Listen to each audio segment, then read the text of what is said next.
Halo sobat semua, perkenalkan nama saya Mariam Hulinggi dari kelas PAI 4A.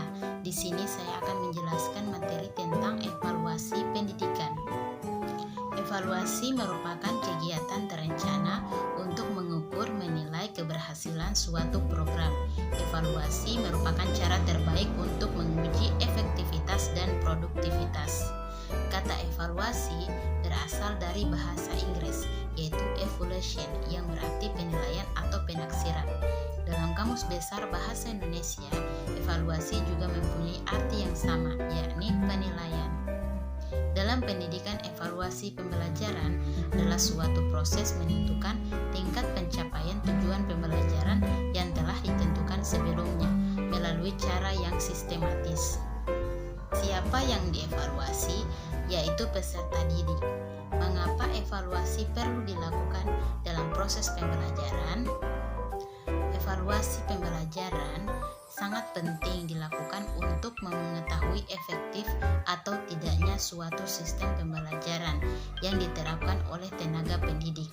Karena bila seorang pendidik tidak melakukan evaluasi, sama saja tenaga pendidik tersebut tidak ada perkembangan dalam merancang sistem pembelajaran. Nah, apa yang perlu dievaluasi?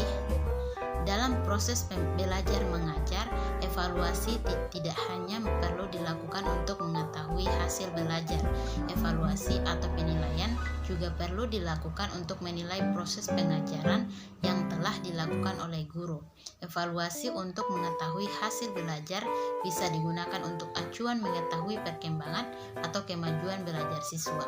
Untuk penilaian pengajaran tentu juga dapat digunakan untuk mengetahui kemajuan pengajaran serta mengetahui kekurangan dan kelemahan pengajaran yang dilakukan oleh guru.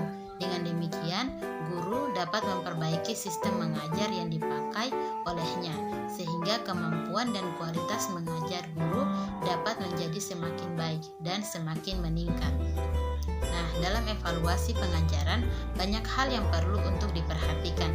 Ada beberapa hal yang perlu dievaluasi dalam proses pengajaran, antara lain tujuan, bahan, metode, media, hingga sistem evaluasi. Kapan akan melakukan evaluasi? Evaluasi akan dilakukan guru setelah proses belajar atau transfer pengetahuan melalui tugas dan materi yang diajar telah selesai dilakukan. Kemudian ada beberapa cara yang perlu dilakukan dalam evaluasi. Yang pertama, menentukan apa saja yang akan dievaluasi. Dapat mengacu pada suatu program kerja atau kegiatan lainnya, di mana terdapat faktor-faktor yang bisa serta perlu dievaluasi. Tetapi secara umum yang menjadi prioritas adalah hal-hal yang menjadi kunci utama atau key source. Yang kedua, merancang kegiatan evaluasi. Desain evaluasi seperti apa yang akan dilaksanakan agar data-data yang dibutuhkan, tahapan kerja, serta siapa saja yang dilibatkan dan apa saja yang dihasilkan menjadi jelas sebelum evaluasi berlangsung. Yang ketiga, pengumpulan data evaluasi. Pengumpulan data dapat dilakukan secara efisien dan efektif sesuai kaidah-kaidah ilmiah yang berlaku dan kebutuhan serta kemampuan. Yang keempat, analisis data dan pengolahannya. Menganalisis data yang diterima bisa berupa pengelompokan agar lebih mudah dianalisis dengan menggunakan alat penganalisis yang sesuai, sehingga menghasilkan fakta terpercaya dan hasil analisis kemudian dapat dibandingkan dengan harapan atau rencana awal. Yang kelima, pelaporan hasil evaluasi. Tahapan evaluasi terakhir adalah pelaporan hasil untuk dimanfaatkan oleh pihak-pihak yang mempunyai kepentingan. Sebab hasil evaluasi itu harus didokumentasikan secara tertulis agar bisa dibaca dan bermanfaat sebagaimana mestinya.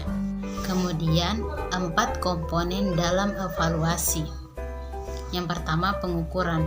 Pengukuran merupakan suatu proses pemberian angka kepada suatu atribut atau karakteristik tertentu yang dimiliki oleh orang, hal atau objek tertentu menurut aturan atau informasi yang jelas. Pada dasarnya merupakan kegiatan penentuan angka bagi suatu objek secara sistematis. Penentuan angka ini merupakan usaha untuk menggambarkan karakteristik suatu objek. Kemampuan seseorang dalam bidang tertentu dinyatakan dengan angka. Dalam menentukan karakteristik individu, pengukuran yang dilakukan harus sedapat mungkin mengandung kesalahan yang kecil. Kemudian yang kedua, pengujian. Pengujian mengukur tingkat keterampilan atau pengetahuan yang telah dicapai. Biasanya tes atau kuis digunakan untuk menguji pengetahuan seseorang tentang sesuatu untuk menentukan apa yang dia ketahui atau telah dipelajari. Yang ketiga, penilaian. Penilaian didefinisikan sebagai proses pengumpulan informasi tentang kinerja peserta didik untuk digunakan sebagai dasar dalam membuat keputusan. Nah, mendefinisikan penilaian sebagai semua aktivitas yang dilakukan oleh guru dan peserta untuk menilai diri mereka sendiri, yang memberikan informasi untuk digunakan sebagai umpan balik untuk memodifikasi aktivitas belajar mengajar. Dan yang keempat, evaluasi sebagai suatu proses penetapan nilai yang berkaitan dengan kinerja dan hasil karya peserta didik. Fokus dalam konteks ini adalah individu, yaitu prestasi belajar yang dicapai kelompok peserta didik atau kelas. Contohnya seperti hasil karya gambar yang dibuat oleh siswa. Secara umum, untuk memperoleh data pembuktian yang menjadi petunjuk tentang tingkat kemampuan dan keberhasilan dalam memperoleh tujuan setelah proses pembelajaran. Kemudian untuk mengetahui pula aktivitas metode pembelajaran yang digunakan dalam proses pembelajaran. Secara khusus untuk menampung peserta didik dalam menempuh atau mengikuti pembelajaran. Kemudian untuk menentukan faktor-faktor penyebab gagal atau keberhasilan siswa dalam mengikuti proses pembelajaran. Fungsi evaluasi secara umum bagi guru dan siswa. Apakah fungsi evaluasi bagi pendidik dan siswa didik? Evaluasi bertujuan untuk mengetahui tingkat pencapaian siswa dalam suatu proses pembelajaran, sekaligus untuk memahami siswa sampai sejauh mana dapat memberikan bantuan terhadap kekurangan-kekurangan siswa dengan tujuan menempatkan siswa pada situasi pembelajaran yang lebih tepat sesuai dengan tingkat kemampuan yang sama. Kemudian fungsi evaluasi secara khusus dalam psikologis, yaitu evaluasi pembelajaran menurut psikologis mengandung fungsi yang cukup signifikan baik bagi siswa, guru, dan orang tua siswa. Bagi siswa, penilaian guru merupakan alat bantu mengatasi kekurangan atau ketidakmampuannya dalam menilai kemampuan dan kemajuan dirinya sendiri. Kemudian secara didaktif untuk membantu guru dalam menempatkan siswa pada kelompok tertentu sesuai dengan kemampuan dan kecakapannya masing-masing, serta membantu guru dalam usaha memperbaiki proses pembelajarannya. Kemudian secara administratif seperti memberikan data, memberikan laporan dan gambaran dalam suatu pembelajaran evaluasi. Nah, itulah penjelasan mengenai materi tentang evaluasi. Semoga bisa bermanfaat bagi teman-teman semua. Assalamualaikum warahmatullahi wabarakatuh.